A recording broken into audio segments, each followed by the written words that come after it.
আপনারও যদি পুরি বা কচুরি বেলে নেওয়ার সময় ফেটে যায় তাহলে আজকের ভিডিওটা আপনার জন্য। আজকের রেসিপিটা ফলো করে যদি পুরি বা কচুরি বানান তাহলে আমি গ্যারান্টি দিচ্ছি একটা কচুরিও ফেটে যাবে না। কারণ আজকে আমি একেবারে বেলাবেলির ঝামেলা ছাড়াই পুরি বা কচুরি তৈরি করে দেখাচ্ছি। এই পদ্ধতি ফলো করে পুরি বা কচুরি তৈরি করলে এর ভিতর থেকে কোনো রকম পুর বের হয়ে যাবে না আর কোনোভাবেই ফেটে যাবে না। আজকে আপনাদের সাথে শেয়ার করছি খুবই মজাদার আর খুবই ক্রিস্পি মাছের কচুরি। তো চলুন কথা না বাড়িয়ে রেসিপিটা শুরু করছি। প্রথমে এখানে নিয়ে নিচ্ছি 2 কাপ পরিমাণ আটা আর 1 চা চামচ পরিমাণ লবণ। লবণটা আপনারা স্বাদ বুঝে অ্যাড করতে পারেন। শুকনো উপকরণগুলো খুব ভালোভাবে মিশিয়ে এবার এর মধ্যে দিয়ে দিচ্ছি 1/4 কাপ পরিমাণ সাদা তেল। এবার আবারও খুব ভালোভাবে চেপে চেপে মিশিয়ে নিচ্ছি। মেশানোর এক পর্যায়ে যখন দেখবেন এভাবে মুঠ করলে আটাটা দলা পাকিয়ে যাচ্ছে, তারপর চাপ দিলে ভেঙে যাচ্ছে, তখন বুঝতে হবে আটার মধ্যে তেলের পরিমাণটা একদম পারফেক্ট। এইবার একটু একটু পানি দিয়ে একটা শক্ত ডো তৈরি করে নিচ্ছি। ডোটা চেষ্টা করবেন একটু শক্ত করে তৈরি করার, কারণ ডোটা যখন 15 থেকে 20 মিনিটের জন্য ম্যারিনেট করে রাখবো তখন এমনিতেই ডোটা অনেকটাই সফট হয়ে যাবে। এই তো কচুরি তৈরি করার জন্য ডোটা একদম রেডি। এইবার ডোয়ের উপরে একটু তেল ব্রাশ করে নিব।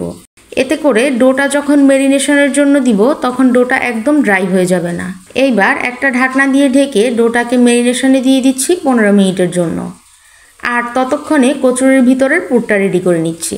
এখন চুলায় একটা প্যান বসিয়ে তাতে 2 টেবিল চামচ সাদা তেল দিয়ে দিচ্ছি। তেলটা একটু গরম হয়ে আসলে এখানে দিয়ে দিচ্ছি 1 কাপ পরিমাণ পেঁয়াজ কুচি। এখন পেঁয়াজটা নরম হয়ে আসা পর্যন্ত অপেক্ষা করছি।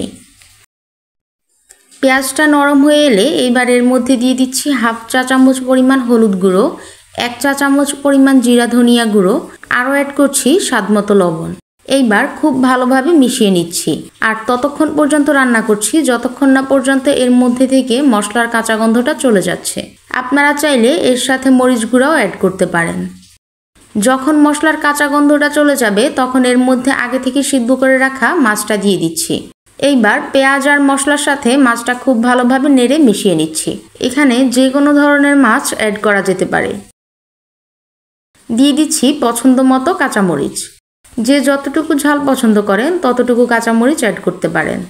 এখন মশলার সাথে মাছটা খুব ভালোভাবে রান্না হওয়ার জন্য এর মধ্যে দিয়ে দিচ্ছি 1/2 কাপ পরিমাণ পানি। ততক্ষণ পর্যন্ত রান্না করছি যতক্ষণ না পর্যন্ত এর পানিটা শুকিয়ে আসছে। পানিটা শুকিয়ে আসলে এখানে দিয়ে দিচ্ছি 1 চিমটি পরিমাণ গরম মশলা গুঁড়ো। এখানে আমি গরম মশলা গুঁড়োটা শুধুমাত্র সফট একটা ফ্লেভারের জন্য অ্যাড করেছি। চাইলে আপনারা স্কিপ করতে পারেন, আবার চাইলে পরিমাণে আরেকটু বেশিও অ্যাড করতে পারেন। পুরটা আমার একদম রেডি। উঠিয়ে নেওয়ার আগে এখানে অ্যাড করে দিচ্ছি 1 টেবিল চামচ পরিমাণ চিলি ফ্লেক্স আর পছন্দ মতো ধনিয়া পাতা। এতে করে পুরের মধ্যে খুব সুন্দর একটা ফ্লেভার অ্যাড হবে। ভালোভাবে মেশানো হয়ে গেলে এইবার উঠিয়ে নিচ্ছি। এতক্ষণে তৈরি করে রাখা ডোটাও খুব ভালোই সফট হয়েছে।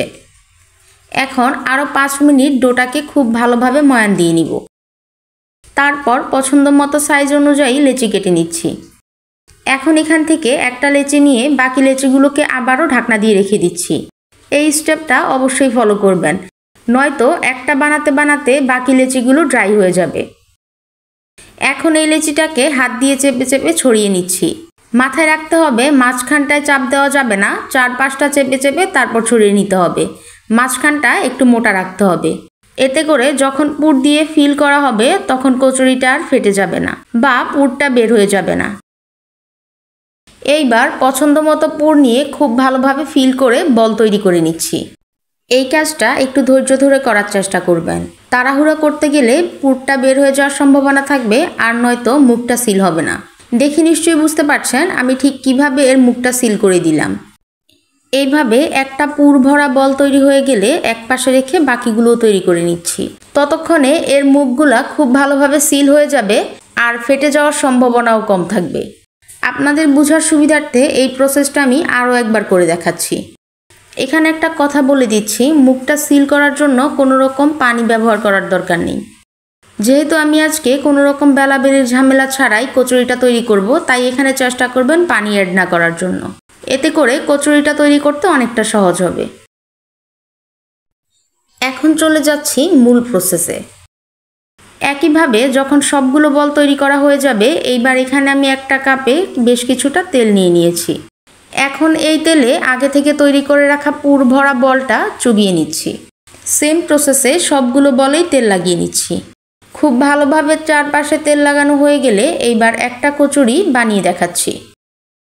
যেহেতু আমি খুব ভালোভাবে তেল লাগিয়ে নিয়েছি, এখন আমি পুর ভরা ডোটাকে আলতো হাতে চেপে চেপে পছন্দ মতো শেপ দিয়ে ছড়িয়ে নিচ্ছি। এই কাজটা খুবই ধীরে করতে হবে, খুব তাড়াহুড়া করলে কচুরিটা ফেটে যাওয়ার সম্ভাবনা থাকবে। এই তো কচুরিটা আমার তৈরি করা হয়ে গেল। আপনাদেরকে আমি এর পুরুত্বটা দেখিয়ে দিচ্ছি। আপনারা চাইলে আরও পাতলাও করতে পারেন বা আরও মোটাও রাখতে পারেন। দেখে নিশ্চয়ই বুঝতে পেরেছেন যে কচুরিটা একদম কোথাও ফেটে যায়নি আর কোথাও পুর বের হয়ে যায়নি। একই প্রসেসে আমি আরও একটা তৈরি করে দেখাচ্ছি। চেষ্টা করবেন যেই পাশটাতে মুখটা সিল করেছেন সেটা নিচের দিকে দেওয়ার জন্য, কারণ যখন হাত দিয়ে চেপে চেপে কচুরিটা তৈরি করতে যাবেন তখন মুখটা আরও ভালোভাবে সিল হবে।